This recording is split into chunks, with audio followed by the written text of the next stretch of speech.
হয়েছে, তাদের সামনেই হত্যাকাণ্ডগুলো হয়েছে, তাদের তো এখন তারা, আপনি কিভাবে আশা করেন যে তারা ওই সেম, এখন আপনি একটা আদালতের রায়ের মাধ্যমে বলে দিলেন যে ওকে কোটা মেনে নিলাম, তাদের যে এতগুলো লোক যে মারা গেল এটার হিসাব কে দিবে? নট আওয়ামী লীগ।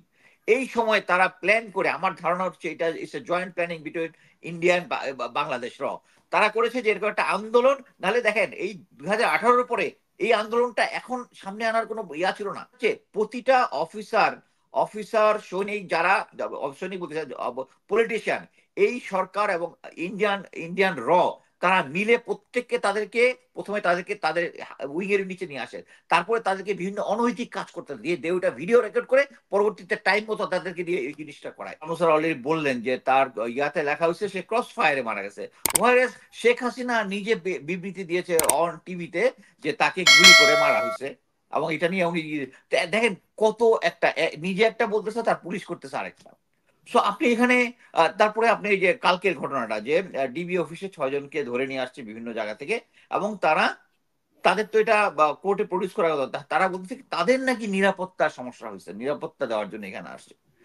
এই নিরাপত্তা দিতে হলে তার তার বাপ মা যখন আসতো তাদেরকে কেন দেখা করতে দিল না? তার যে 12 জন টিচার দেখলাম দেখা করতে আসছে তাদেরকে দেখা করতে দিল না।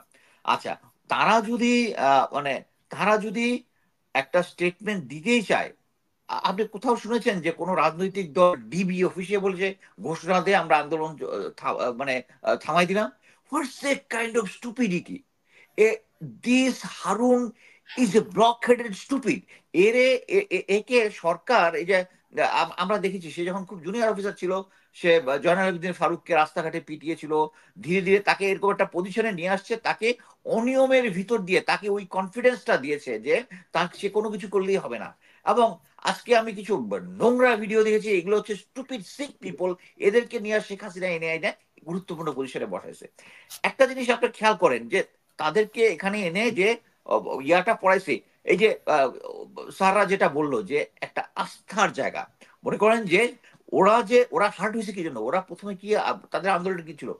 বৈষম্য, বৈষম্যমূলক আচরণ এবং কোটা সংস্কার বৈষম্য আন্দোলন। বিরোধী, কোটা বৈষম্য বৈষম্য বিরোধী। বিরোধী, বৈষম্য বিরোধী এবং কোটা, এটা সিম্পল এটার সাথে সহিংসতার কোনো সম্পর্ক নাই। কিন্তু যেটা হয়েছে, সরকার এই 17 বছরে আমাদের উপরে ছুরি ঘুরাইয়া এবং বিএনপি জামাতকে মানে ন্যায় অন্যায় তাদেরকে যেখানে সেখানে মানে সরকার পাবলিককে মনিপুলেট করে তাদেরকে কিছু লোককে মানে ফাঁসি দিয়ে কনফিডেন্সটা এমন একটা জায়গায় পৌঁছেছে, সেই কনফিডেন্স থেকে তারা ভেবেছে যে এরকম আন্দোলন আওয়ামী লীগ পাত্তা না দিলেও পারে। বাট পয়ের আমরা সোশ্যাল মিডিয়াতে এখন দেখতেছি যে আমরা সবাই এই মডার্ন জেনারেশনকে টিকটক জেনারেশন বলে আমরা কটাক্ষ করেছি। বাট আমার আই জাস্ট সেলিউট দেম যে তারা এই ন্যায়ের পক্ষে তারা এখনো যে স্ট্রংলি, তাদের এখন পর্যন্ত আমি যেটা বিভিন্ন জায়গায় মানে খবর পেয়েছি যে 263 জনের লাশের হিসাব আসছে, বাট অন গ্রাউন্ডে এই সংখ্যাটা 500 থেকে 1000।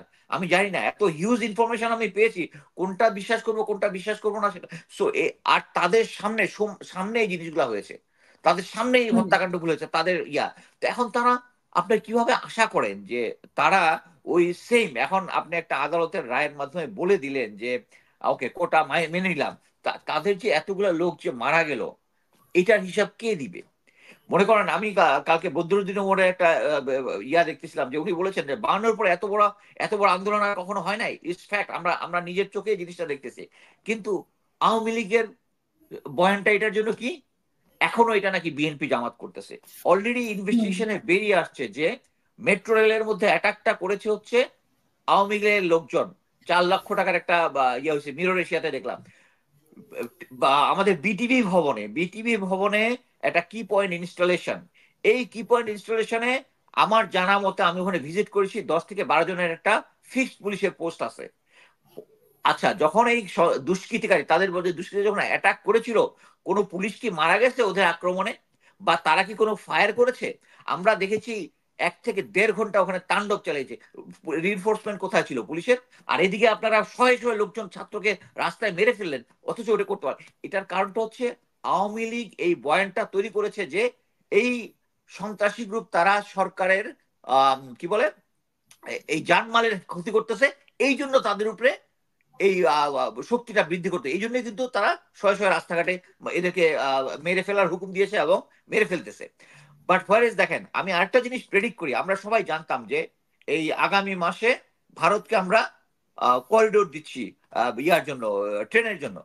বাংলাদেশি সবাই মুখে আছে যে এই করিডোর আমরা হইতে দিব না, যেখানে আমাদের চিকেন নেকের ওদিক দিয়ে নেপাল ভারতের সাথে আমাদের কোনো ট্রানজিট সুবিধা দেয় না, আমাদের কাছে সবকিছু নিয়ে যাচ্ছে, দিতেছে না। এটা জনগণ রুখে দিবে, নট আওয়ামী লীগ।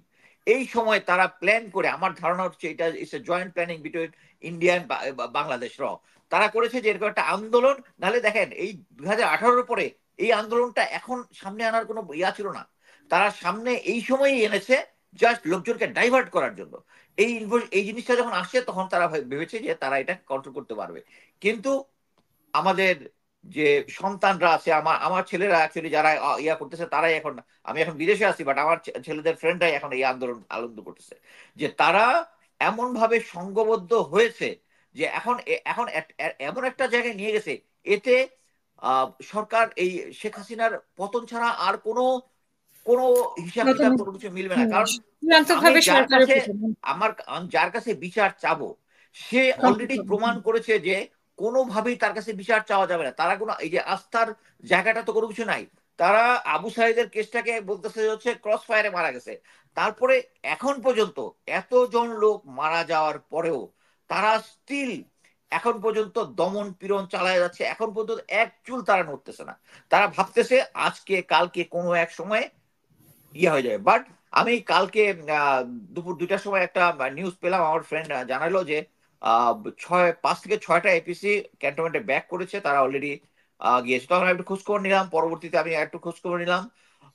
আর সেনাবাহিনীর ভিতরে যে সমস্ত অফিসাররা এই আমরা লাস্ট 2-3 দিনে যে ফায়ারিং এ অংশগ্রহণ করেছে দেখেছি, আমরা অলরেডি জুলকার নাইন সামিকে দেখেছি এবং আরো অনেকেই এই ইনফরমেশন গুলো কারা কারা পিন পয়েন্ট করেছে, কারা কারা এই জেনোসাইডের সাথে জড়িত নিয়ে আসছে। এবং এটা সেনাবাহিনীর ভিতরে একটা ভীতির জন্ম নিয়েছে। যারা অফিসার আছে আপনারা সবাই খেয়াল করবেন যে যখনই কোনো ভিডিও ফুটেজ লোকজন নিয়েছে তার মধ্যে অফিসাররা নর্মালি আসে নাই। যে একজন আসছিল কি নাম, colonel Redwan, he is back to army.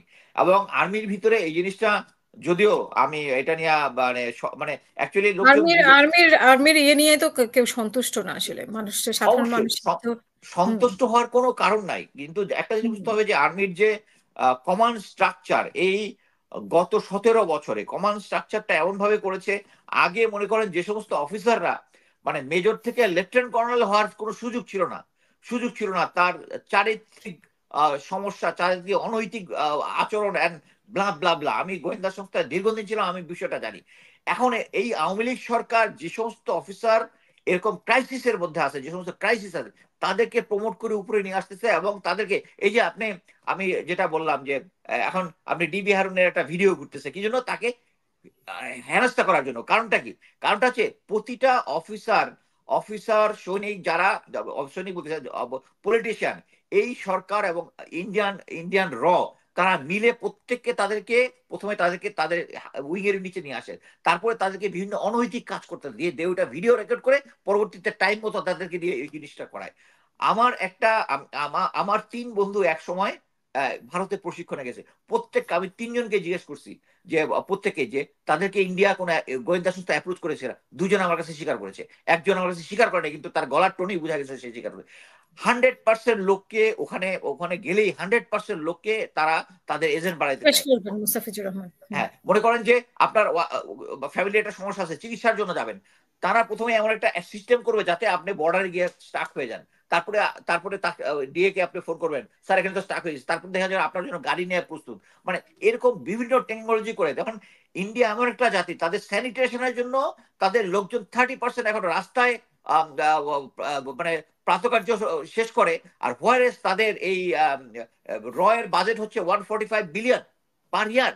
মানে দিস নেশন ইজ ইনসেইন। তারা তাদের জনগণের সেবা বাদ দিয়ে তারা অন্য দেশকে, পাশের দেশগুলোকে যা আছে তাদেরকে কিভাবে বসে আনতে পারবে ওইটাই চিন্তা করে। এখন এই মুহূর্তে ইন্ডিয়ার আশেপাশে যতগুলো দেশ আছে সবগুলো এখন মানে ইন্ডিয়ার সাথে খারাপ সম্পর্ক, একমাত্র শেখ হাসিনা সরকার এটা বজায় রেখেছে। ভালো সম্পর্ক। অসংখ্য ধন্যবাদ মুস্তাফিজুর রহমান, শুনবো আপনাকে আরো।